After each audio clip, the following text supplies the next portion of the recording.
Everybody, my name is Graham Elwood, and you are watching the political vigilante rising up, making Gotham great again. Oh, wow. Well, we've been demonetized. This is our third month of being demonetized by the good folks at YouTube.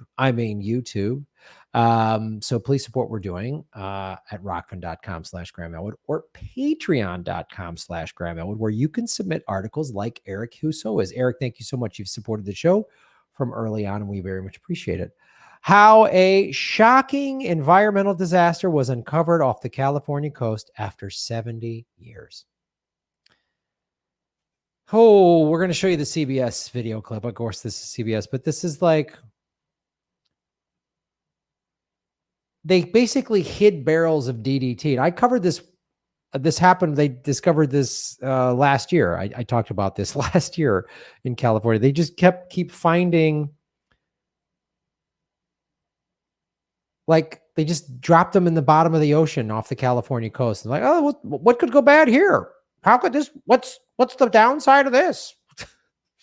Well, it turns out there's a really big downside, just putting a bunch of toxic chemicals in the ocean. What? Weird? No way, Graham. That doesn't sound right at all. Yeah, it is. It does sound right. So let's find out. Let's watch this video from the CBS people. Pacific Ocean waters may look pristine from above, but lurking beneath is an environmental tragedy that's been unfolding for generations. A toxic dump site that settled on the ocean floor decades ago continues to wreak havoc on marine life to this day.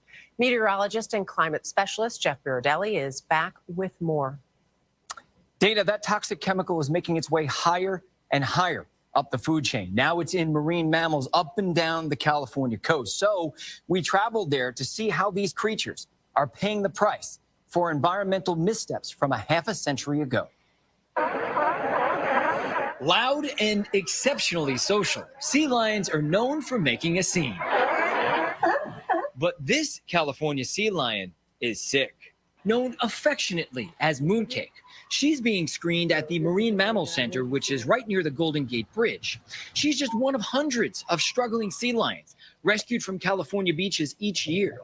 Another indication, veterinarians say, of just how much the ocean is plagued. About 25% of the adult and subadults do have cancer. And that is an extremely alarming number. As the lead veterinarian, Dr. Cara Field examines rescued sea lions for cancer. Given the very severely high rate and how abnormal it is, it's really important that we understand what is driving this disease in these animals. And now we may just have an answer. A recently published study points to high levels of DDT in the mammal's blubber. Before it was banned in 1972, DDT was used worldwide as a pesticide. The nation's largest manufacturer was right on the California coast. Montrose Chemical opened up its Los Angeles plant in 1947. By 1970, it was clear something was very wrong. When a recent report showed a high presence of DDT in the fish, residents were shocked.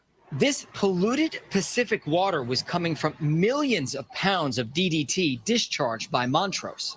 David Valentine, a University of California marine biologist, spent 10 years looking into the company's past practices. So they dumped them into the storm drains, they dumped them into the sanitary sewer. In response, a 34 square mile area just offshore was designated as a Superfund cleanup site. Montrose was sued, and almost half of the $140 million settlement was used by NOAA to try to restore at least some of the contaminated habitat. And one of the goals of the restoration funds and restoration work is to enhance fisheries. So the government tasked Jonathan Williams, a marine biologist from Occidental College, to design a 7-acre artificial reef just off the beach. So by providing healthier habitat right here, that means that it's less likely DDT is entering the food chain? That's correct. If you have healthier habitat, you're going to have healthier fish. For several decades, scientists and regulators were focused on the hazardous toxic Superfund site just about 2 miles offshore, while all the while an even more shocking discovery was waiting to be unearthed about 10 miles offshore in between here and Catalina Island. large barrels of DDT waste were being taken out on a barge and then jettisoned and dropped to the seafloor. Chasing rumors of this second massive Montrose dump site 3,000 feet below, Valentine sent a submersible autonomous robot down into the abyss. Lo and behold, there are likely thousands, if not hundreds of thousands of barrels of DDT on the ocean bottom. And getting the first pictures back was really the moment we went, oh, wow, we're the first people to lay eyes on this in 60, 70 years. But even with this underwater video, there was no response, let alone any course of action.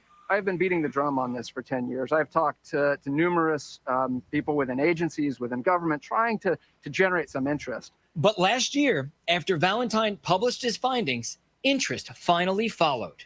10 years after your initial research, an article comes out in the fall, and then all of a sudden, there's a reaction to it. And there's a big research project going on right now just offshore. That's exactly right. And I hope it is just the first of many things that gets done.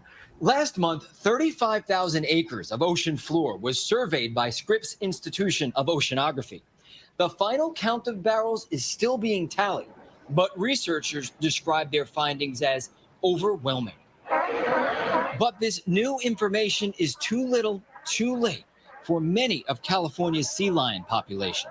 Veterinarians had to euthanize 29 mammals last year alone, all because of cancer. In the coming months, the plan is for state and federal agencies to convene to figure out just how to respond to these shocking findings. Now, Scripps says the report's going to be done by the end of the month, and by then we will know just how many barrels there are. But there could be as many as 500,000 barrels. So then the question becomes, what, if anything, can be done to clean up this mess? And I think the moral of the story, guys, is what we do now affects generations ahead, our children, grandchildren, great-grandchildren. Same problem with climate change. Can you, like, literally physically go down, lift it up, take it out? It seems risky. I mean, because if you pick them up, they're 3,000 feet down. There's a different pressure down there. So this is not going to be easy, if they can even do anything at all. In 10 years. So, that's, you know, there's several things about this. First of all, it shows this is why we can't just dump crap into the oceans. This is why I'm against, you know, urban water runoff. That's what they do in LA. That just, as I've talked about, that when it rains, the water just, there's these man-made rivers and canals basically that just take all of the water from all of the drain, you know, the sewers, and then it just flushes it out into the ocean. So there's that, not to mention how bad that is every time it rains in Southern California, in LA specifically. I don't think they do this in Orange County, but definitely in LA County, they do this. And not to mention on top of that, you've got these companies like Montrose that were dumping crap back in the 70s after DDT was banned. Oh, DDT was banned, so we're just going to dump it in the ocean. So several things need to happen as a result of this. There needs to be jail time for CEOs that allow this to happen. Jail time, not slap on the wrist. The heads of these companies need to go to federal prison for like a minimum of 10 to 15 years. Minimum sentencing for this kind of crap, destroying the environment, which would change the culture. Like, oh God, I don't want to go. No, you're going to jail, not a lawsuit that you can, you know, throw your big expensive lawyers at. No, jail. You're going to jail. So there's that. There's also this, as you heard that, and I'm not some huge fan of CBS or whatever, but at least they're trying, at least a big media outlet is trying to talk about this, and he's trying to bring up climate change. Now CBS is a channel that, you know, Dow Chemicals buys ad time on, and, you know, all these pesticide companies, you know, buys ad time on, and the oil companies buy ad time on CBS and Fox and ABC and all of them. So there's that. But as he was talking about, boy, I don't know, when the woman was like, can we just pick them up? And he's like, well, it's a little trickier than that because of the pressure and the 3,000 feet down and all this. This is all the more reason why we need to spend money on a Green New Deal. And part of a Green New Deal, the one that I talk about, the one that I've envisioned, This is why free college would be part of the Green New Deal. Why?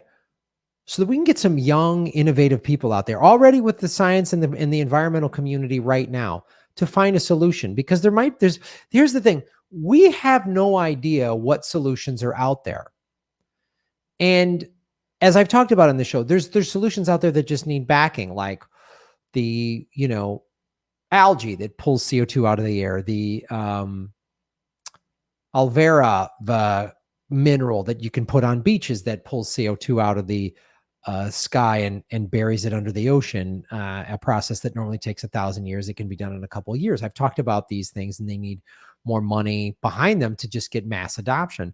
But also, because we don't know what the future holds, we don't know what the ideas are. Now, I'm not saying to just have that sort of pie in the sky, like, oh, we'll invent some cure for climate change and we'll all be better.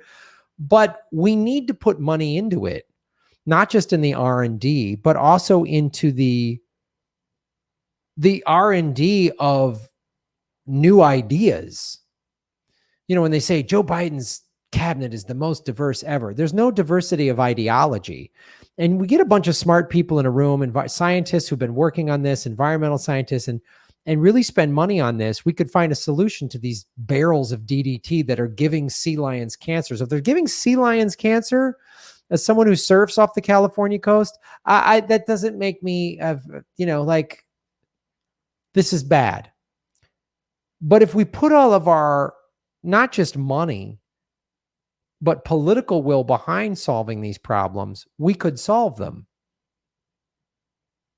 Now, it's hard when companies like Dow Chemical and the oil lobby and all these companies buy politicians in both parties, which is why we need like a people's party to actually come up with solutions for this and put real hard legislation out there that does this. So, because we don't know, if you think about this, like when the first car got invented, the Henry Ford came up with the car, the Model T, whatever, 1912 or 1913, somewhere in there. No way when they made that car did they envision Formula One race cars and Teslas, and nobody saw that was what was going to happen 100 years later. So if we put some real smart people on this and put some research money in it, rather than spend $753 billion on war, I bet you if we took these big defense contractor companies like Boeing and Raytheon and gave them money rather than finding ways to blow up people and destroy the environment and kill poor people in the Middle East with laser guided blah, blah, blah. What if we took all those resources, that brain power, because the companies like Boeing and Northrop Grumman and Raytheon, they hire like their engineering people, I'm sure, are like some of the best and brightest, right?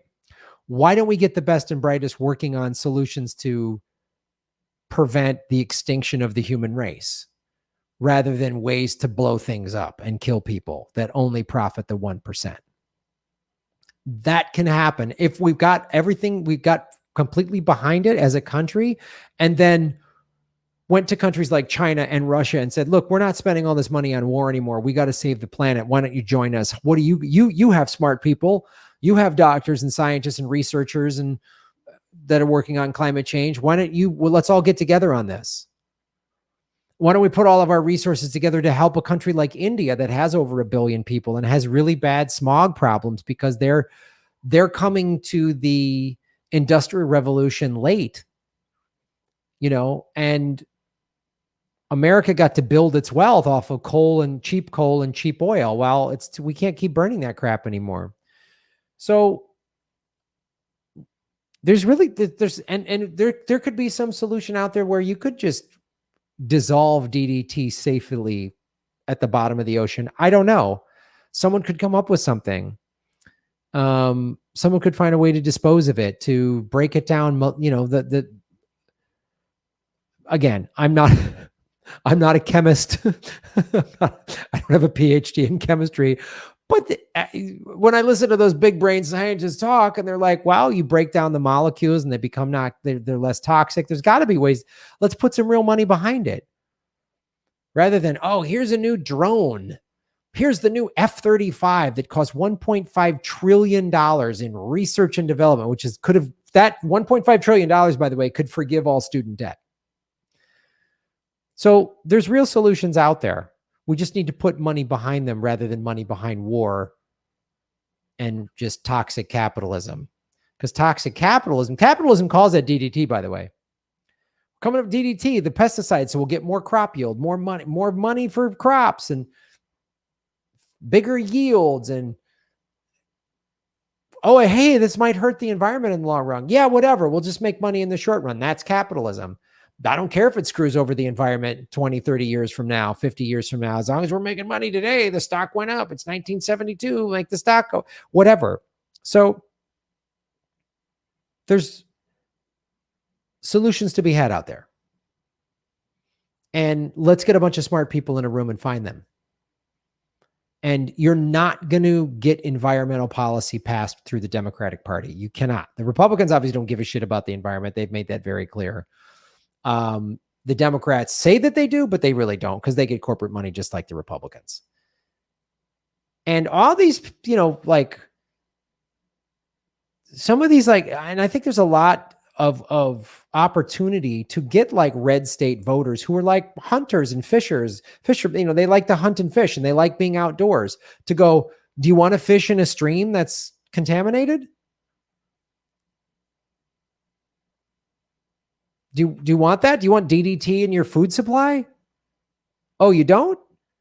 Then you should want to be a part of this.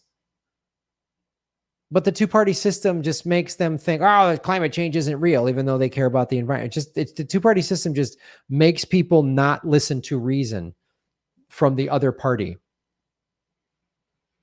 So People's Party nominating committee is starting now. You can email the People's Party.